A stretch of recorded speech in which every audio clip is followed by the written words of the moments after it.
बहुएं थी, पल्लवी और शिवानी। एक दिन दोनों बहुएं रसोई में काम कर रही होती है कि तभी उनकी सास सुषमा उन्हें बुलाती है। अरे बहू, जरा इधर तो आना। शिवानी, जरा जाकर देखना सासू माँ क्या कह रही हैं। दीदी आप ही देख लो ना जाकर, आपको भी तो सुनाई दे रहा है। अरे मैं आटा गूंद रही हूँ ना, तुम चली जाओ। हाँ तो मैं भी तो सब्जी काट रही हूँ ना दीदी। अरे बहू जल्दी आओ।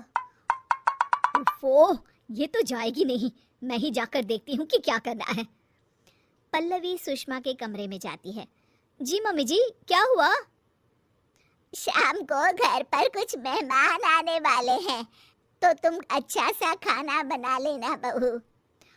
ठीक है मम्मी जी, आप बता दीजिए क्या क्या बनाना है और कितने लोग आ रहे हैं। जी और उनका पूरा परिवार 3 लोग और हमें मिलाकर हुए 9 लोग। तो अभी से ही तैयारी करना शुरू कर दो। और हाँ, घर की सफाई भी कर देना, हाँ अच्छे से। जी मम्मी जी, सब काम हो जाएगा। अब चिंता मत शिवानी कीजिए। को घर में मेहमान आने वाले हैं इसके बारे में बताती है।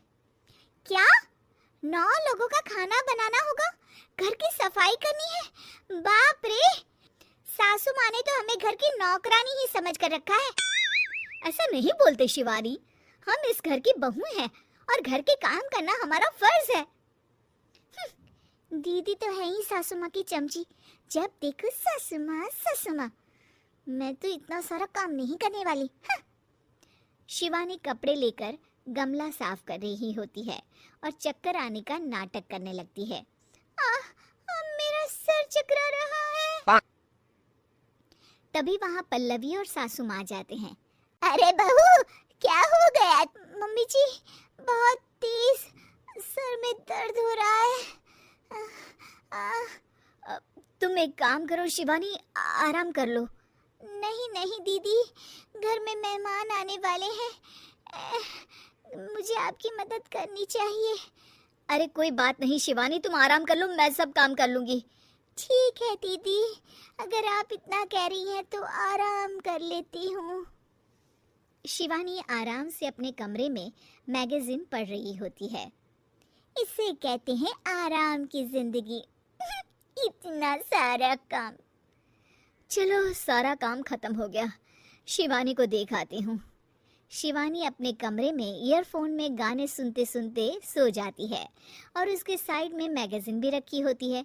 पल्लवी वहाँ आ जाती है और वो सब देखती है। ओहो, तो मतलब सब काम चोरी का बहाना था। अभी बताती हूँ इसको। घर का सारा काम मुझे करना पड़ा और ये महारानी यहाँ मैगजीन पढ़ रही है, गाने सुन रही है। पल्लवी रसोई से एक प्लेट और चम्मच लेकर आती है और शिवानी को थाली बजाकर उठाने लगती है। शिवानी अचानक से उठती है। उठ गई महारानी, गाने भी सुन लिए, मैगजीन भी पढ़ ली। तुम तो बहुत बड़ी झूठी निकली शिवानी। तुमने सर दर्द का बहाना बनाया ताकि काम करने से बच सको। हाँ बनाया बहाना, तो क्या करती, इतने सारे काम करती। मुझे कोई शौक नहीं है चापलूसी का। क्या चापलूसी? तुम्हें लगता है कि मैं सारे काम चापलूसी के लिए कर रही हूँ? और नहीं तो क्या। तभी वहाँ सासू माँ आ जाती हैं। अरे बहू, वो लोग बस आने ही वाले हैं, तुम तैयारियां कर लो। जी सासू माँ, तुझे तो मैं बाद में देखती हूँ। सब खाना खाने बैठते हैं और खाना शुरू करते हैं। तभी सुनील की मौसी बोलती है।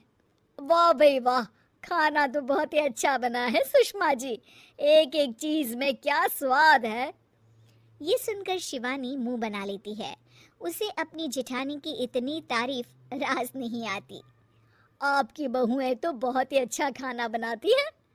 हाँ बनाती तो दोनों ही अच्छा है, पर आज ना ये सारा खाना बड़ी बहू ने बनाया है। छोटी बहू की तबीयत ठीक नहीं थी, सो इसलिए। मानना पड़ेगा सुषमा जी, आपकी बड़ी बहू तो बहुत ही गुणवान है। पल्लवी की तारीफ सुनकर शिवानी को जलन होती है। पल्लवी ये सुनकर खुश हो जाती है और शिवानी की तरफ देखकर उसे चिढ़ाती है। कुछ देर बाद मेहमानों के जाने का वक्त हो जाता है। मौसी जी सबके लिए उपहार लाई होती है, वो सबको शगुन के पैसे देती हैं और अंत में पल्लवी के पास आती है। तुम्हारे लिए शगुन का लिफाफा तो है ही, पर बहू, तुम्हें एक और उपहार भी मिलेगा इतना अच्छा खाना बनाने के लिए। मौसी अपने सोने के कंगन निकालकर पल्लवी को पहना देती है। ये लो, ये मेरे मनपसंद कंगन है, अब से ये तुम्हारे हुए। धन्यवाद मौसी जी। ये देखकर शिवानी तो पूरी तरह से जल जाती है और गुस्से से रसोई में चली जाती है।